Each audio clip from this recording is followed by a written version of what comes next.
My first score for an animated movie was Curious George. That was the first time that I used the GuitarViol, and it's my first movie. And thank God, since then it's been amazing. So I think this instrument is part of the a blessing. You know, during CSI Miami days, I was using the electric a lot, and that was for like trippy electronica. A lot of processing where you wouldn't really even recognize it as a GuitarViol at all because it has so many effects on it. Lately, I've used on Puss in Boots. I've used the Minions, Despicable Me, Angry Birds, a lot. And then I have the newest acoustic GuitarViol. I use that on Narcos and Dark Winds and on Tales of the Jedi quite extensively. You know what I'm going to do? I have to look at the names because I did several. Sometimes I forget all my credits. Sure. Let me go through them. All right, I'm actually going to look down at the phone while I do this. Well, in addition to the score to the series The Following, which was like 3 years of using the GuitarViol on practically every cue, there was the film Whiteout, Legion, The Roommate, Texas Chainsaw, The Loft, When the Bow Breaks, The Possession of Hannah Grace, and I think I used it in the documentary Zappa, about Zappa too, a little bit here and there. So there has been quite a few, and probably a bunch of other series.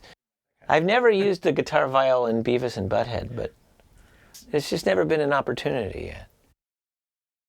So I've used the GuitarViol on many projects, but they've also varied significantly in styles.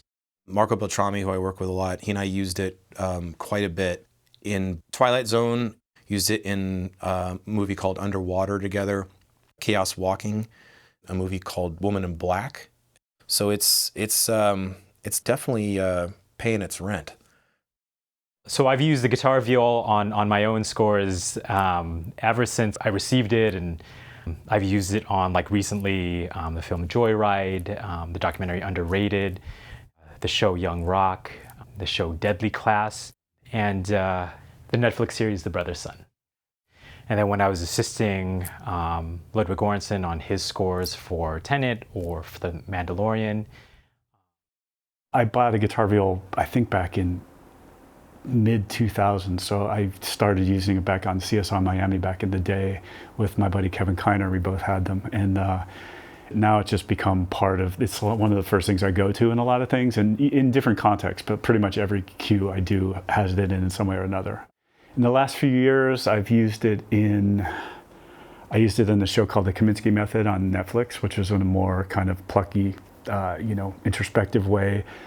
I just finished an HBO miniseries called White House Plumbers, where I used it a lot, along with the orchestra, but sometimes it's hard to kind of discern where the line goes. So, and on White House Plumbers, in fact, I was using it, and I sent one of the cues to the orchestrator, and he asked me, do you want me to orchestrate this track? I was like, no, that's a GuitarViol, it's not a viola. So sometimes if you play it traditionally, it's kind of hard to blur the lines, and it's kind of fun to kind of get right on that edge, but use it in a kind of quirky way.